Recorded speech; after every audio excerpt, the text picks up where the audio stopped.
Gracias, padre, por aceptar esta invitación.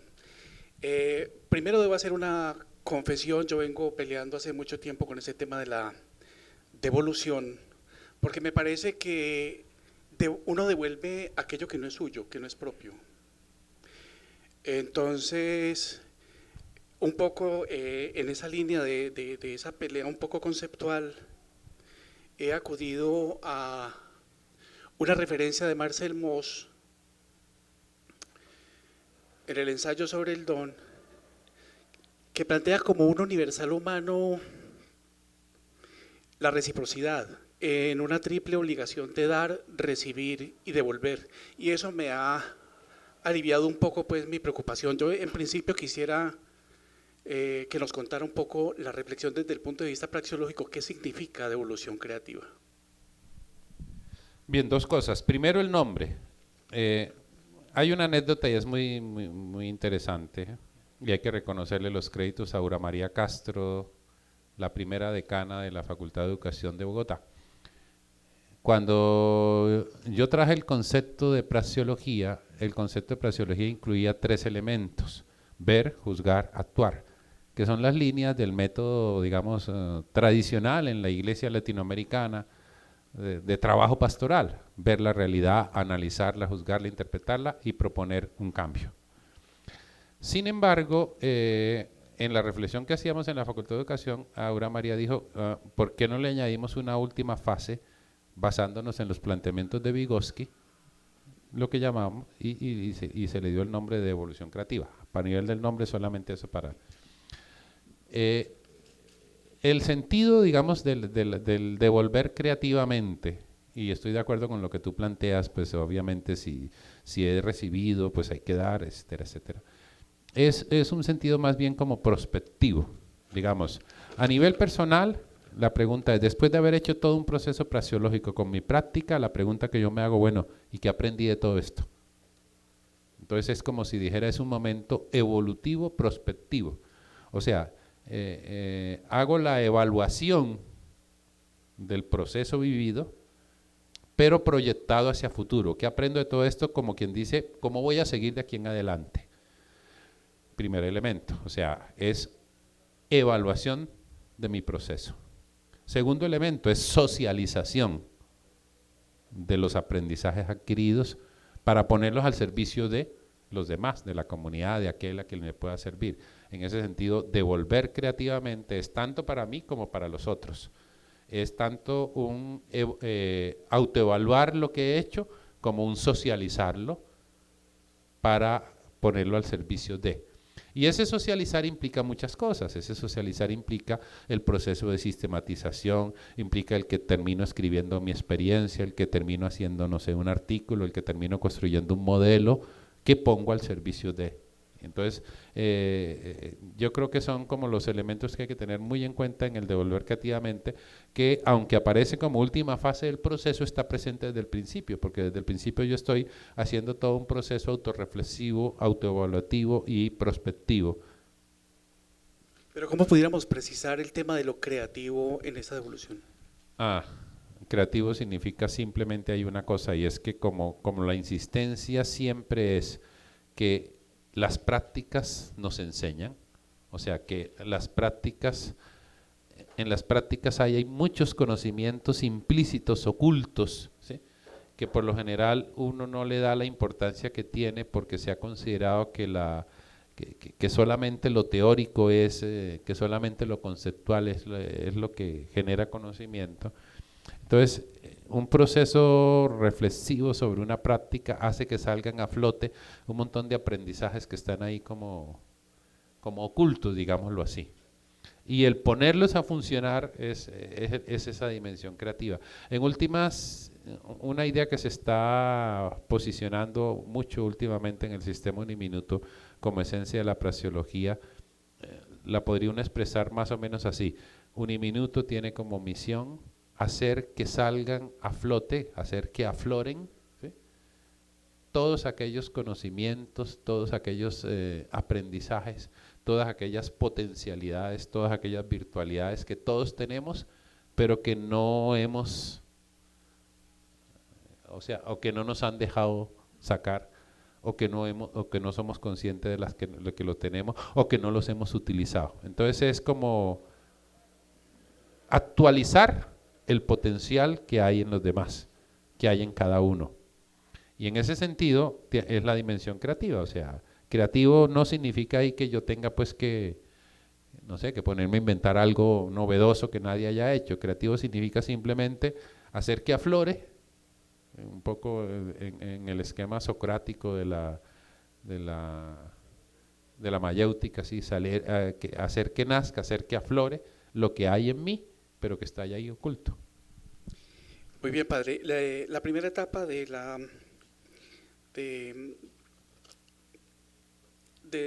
este tema que nos ocupa es la evaluación de la práctica. ¿Qué diferencia podemos establecer entre evaluar y sistematizar? Yo creo que conceptualmente no hay mayor diferencia, o sea, la sistematización puede entenderse como una evaluación. Digamos que la primera etapa que plantea la devolución creativa es que tú tienes que hacer un proceso de evaluación de lo que hiciste. Ya observaste, ya analizaste, juzgaste, interpretaste, ya hiciste una propuesta de mejora, un plan de acción, una gestión de la acción, ya todo eso está. Entonces, lógico, se generaron una serie de aprendizajes. Entonces, la pregunta ahora es, bueno, ¿y cómo evalúas todo eso? O sea, evaluar no tanto para dar un calificativo y decir lo que hice fue bueno, malo, regular, sino evaluar prospectivamente, evaluar para mirar cómo voy a hacer la próxima vez mejor. O sea que el sentido último de la praxeología siempre es cómo mejoramos nuestras acciones, cómo aprendemos de lo que hacemos para que cuando lo volvamos a hacer, lo hagamos mejor. En ese sentido, sistematizar una práctica, sobre todo la sistematización sobre la práctica, es decir, la sistematización posterior, es perfectamente una evaluación de la práctica vivida. Pero como la evaluación siempre es un proceso, o sea, importa evaluar más el proceso que el resultado final, entonces podríamos decir que incluso si estamos sistematizando durante la acción, con el fin después de sistematizar al final todo, o sea, de recoger al final evaluativamente todo, incluso en ese sentido también la sistematización estaría siendo un proceso evaluativo. El segundo momento de la devolución creativa tiene que ver con los impactos del proceso realizado sobre el agente. ¿Qué experiencias nos puede compartir de esos impactos que hayan sido evaluados, medidos? Uniéndolo al anterior, uno a veces ve, por ejemplo, un estudiante de primer semestre en la universidad y uno dice, está más perdido. Ese estudiante dice, cátedra Minuto de Dios, qué mamera, eso es cháchara. Y luego va siguiendo, segundo, tercero, el liderazgo en valores. Todos los transversales, las cuestiones, que el inglés, que bueno, tantas cosas, y comienzan a ver, eso como que no, a mí lo que me importa es lo específico de mi profesión. Pero el estudiante que termina, cuando uno ya lo ve allá en noveno, décimo semestre, a punto de egresar, uno ve que realmente se dio un cambio, que asimiló un modelo, que se volvió un comprometido con, no digo todos, pero la mayoría. O sea, de alguna manera uno dice, sí, el sistema, el modelo, algo tiene que va haciendo que ese mismo estudiante incluso puede llegar y decir al final, oiga, si yo hubiera realmente aprovechado en primer semestre cátedra virtual Minuto de Dios, ahora entendería de pronto más esto. Yo tengo una experiencia muy concreta, muy reciente, es una egresada de la Facultad de Comunicación Social Periodismo de Bogotá, nominada al Premio India Catalina el año antepasado. El año pasado lo ganó otro, pero ella quedó nominada. Nominada a su trabajo de grado. El trabajo de grado es un audiovisual, ya es muy conocido, lo ha presentado por todos lados, que se llama Toda la vida al campo. Un audiovisual hecho en la comunidad de Usme. Todo empezó como un proceso, simplemente hago un audiovisual. Darlene Guerrero se llama ella. Doy fe y testimonio de eso. ¿Por qué? Porque estuve presente en todo su proceso posterior al audiovisual ya nominado y todo lo que fue el trabajo de grado. Pues el audiovisual gustó, fue nominado, como les digo, y ahí eso generó una cosa. Entonces algún profesor le dice, oye, ¿por qué no haces tu trabajo de grado para graduarte como comunicador social sobre la experiencia vivida en la construcción del audiovisual y todo lo que eso significó y no sé qué? Entonces ella dijo, pues yo viví una experiencia praxeológica, y entonces fue donde me buscó, bueno, a ver, vamos a ver si yo no estoy equivocada. Y empezó digamos, a construir, duró casi año largo para graduarse, porque la construcción de la tesis se fue complicando precisamente porque la quiso hacer en forma realmente praxeológica, pero eso empezó a invadir su vida. Muchas experiencias de tipo personal, afectivo, fueron tocadas por el proceso. Entonces ella, por ejemplo, empezó a cuestionar los aprendizajes que había tenido durante la carrera y a decir, tal cosa, no debían haberme la enseñado, no sirvió por nada. Empezó a cuestionar relaciones y procesos con personas. Incluso su relación de pareja se vio afectada y cuestionada por todo el proceso. Montones de cosas. Hoy, por ejemplo, como fruto de todo eso, ella terminó, hizo su presentación y empezaron las llamadas y las peticiones. Algún profesor le dijo, oye, ¿por qué no vas a mi clase y cuentas tu experiencia a mis estudiantes? Y eso se fue multiplicando y hasta este momento ella ha replicado la experiencia, contado la experiencia más de 100 veces en distintos cursos, en distintas ciudades, contando cómo hizo el audiovisual, cómo eso transformó su vida, cómo eso no sé qué, si sé cuándo, Es una experiencia nomás entre muchas. La contrataron recientemente para un trabajo como de promotora cultural, algo que ella no busca. Ella lo que anhela es llegar a ser directora de cine y estudiar dirección de cine. Hasta ahora no ha podido, pero le salió un trabajo como promotora cultural en su misma localidad, etcétera. Y ella me decía hace 2 o 3 días, todo esto es fruto de una percepción praxeológica de lo que yo estaba haciendo. Y yo me aterro cada vez que me pasa algo nuevo porque yo digo, esto tiene que ver con lo praxeológico. Hay varios ejemplos que pudiera contar, pero sé que el tiempo no da, pero es para decir que cuando alguien asume esto con seriedad, eso toca su vida en todas las dimensiones. Y ahí es donde tal vez está el problema y a veces el miedo que nos da. O sea, cuando uno se acostumbra a vivir de una manera, uno dice, bueno, ¿y para qué? ¿Qué tal que esto me cambie el piso, me complique la vida? Pues mejor no me la complico. O sea, yo no puedo darme por satisfecho. Cuando miro, tengo que tener una mirada crítica de decir, no hemos hecho mucho en ese sentido. Puedo dar fe de que realmente hay bastantes egresados comprometidos con procesos de cambio, bastantes egresados que han seguido y que son reconocidos. Yo lo expreso con la expresión que le escuché una vez precisamente a una firma de ingenieros, refiriéndose a estudiantes egresados del programa de ingeniería en Girardot, donde, no sé si ustedes conocen la historia, precisamente Uniminuto llegó para salvar a unos estudiantes de ingeniería de otra universidad que le habían quitado el registro calificado y ahí empezó la lucha y bueno, y siempre en Girardot hay otra universidad que tiene también el programa de ingeniería. Entonces este contratista simplemente nos decía, miren, yo prefiero a los egresados de Uniminuto por una razón muy sencilla, frente a los de la otra universidad. En el contexto concreto del ambiente allá y en ese contexto concreto en ese momento significaba o todavía significa la construcción de la doble calzada Bogotá-Girardot. Esa era la gran obra que había allá. Prefiero a los egresados de Uniminuto porque los egresados de Uniminuto no tienen miedo de untarse de barro. Los de la otra universidad son ingenieros de escritorio, o sea, ellos trabajan bien en la oficina, pero ellos no salen a la obra y no se...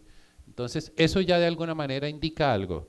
Lo mismo he escuchado muchas veces de entidades educativas. ¿Por qué prefiero a los egresados de la Facultad de Educación de Uniminuto? Porque son capaces de meterse porque son capaces de ponerse en los zapatos porque son capaces de untarse O sea, porque de alguna manera se acostumbraron a entender que lo importante es la práctica y no tanto estar allá en una oficina, en un escritorio craneándose. Entonces, eso de algún modo le indica a uno, pues sí, el proceso fue efectivo, de verdad se transformaron vidas un poco de acuerdo a lo que queríamos. Y yo creo que ese es como digamos, como lo que podría decir frente a eso. Pero sí reconozco que no hemos hecho suficientes evaluaciones del impacto real que nuestros egresados están o pueden estar generando en la sociedad. Estamos en mora de hacer eso como más en forma. Una última inquietud tiene que ver entonces con el tercer momento de la devolución creativa, que es la prospectiva. Puede ser un prejuicio mío, y debo confesarlo también aquí para terminar, y es que yo encuentro desconectado en la propuesta praxeológica la prospectiva de la proferencia, siendo que son dos caras de la misma moneda, en el sentido de que la proferencia se pregunta por la conciencia del error, por la identificación del error, en una cuestión sencilla: ¿qué tal si el futuro fuera igual al pasado? Entonces, cuando pensamos en la proferencia como un escenario futuro, pareciera ser que se parte del presente. ¿Qué opinión le merece esta objeción? La perspectiva en la óptica, como lo entiende el enfoque praxeológico, es un poco en la perspectiva de Ernest Bloch. Es una cosa como bastante utópica, como bastante de sueño. Es como pensar y decir, oiga, es que mañana puede ser mejor que hoy. Es soñar con que se pueden cambiar las cosas desde el hoy. Que si yo hago hoy bien las cosas, mañana podrá ser diferente. Pero soy consciente de que es una dimensión totalmente utópica. Digamos, es como recuperar al final la dimensión plenamente educativa de lo educativo. Porque la educación en últimas tiene que ver más con un deber ser que con un ser.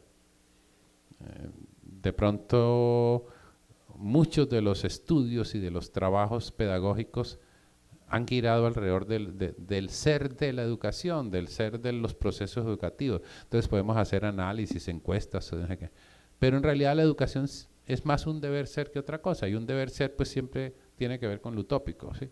Un deber ser siempre tiene que ver con lo ideal. Es muy bueno analizar la realidad, indudablemente, pero es que la realidad siempre está frente al ideal. O sea, ¿cuál es la realidad de un estudiante de primer semestre? Soy un pinche primíparo. Pero ¿cuál es el ideal? Aspiro a ser un profesional.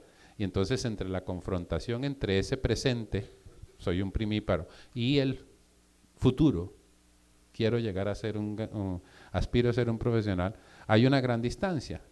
Y esa distancia es la que se tiene que ir acortando a través como del proceso educativo. Entonces, en últimas, la dimensión prospectiva de la praxeología lo que nos está diciendo es que el proceso educativo es como un sueño, una utopía siempre inalcanzable. Yo creo que esa fue también la característica última del padre Rafael García Herreros, que hizo realidades, muchos sueños en un país donde por lo general los sueños nunca se hacen realidad. Y él nos enseñó a que sí se pueden lograr, se pueden realizar sueños, acudiendo a digamos, todas las estrategias a las que él acudió, acudiendo a los otros, acudiendo al compromiso, acudiendo a aquel elemento de que tenemos que servir, de que nadie se puede quedar sin servir, de que los pobres no dan espera, de que esto hay que hacerlo ya, de que hay que hacerlo desde los recursos que tenemos, de que hay que unirnos con los otros para hacer. Creo que esa es como la enseñanza final. Muchas gracias, padre, por su deferencia al aceptar esta invitación. Muchas gracias a ustedes por invitarme.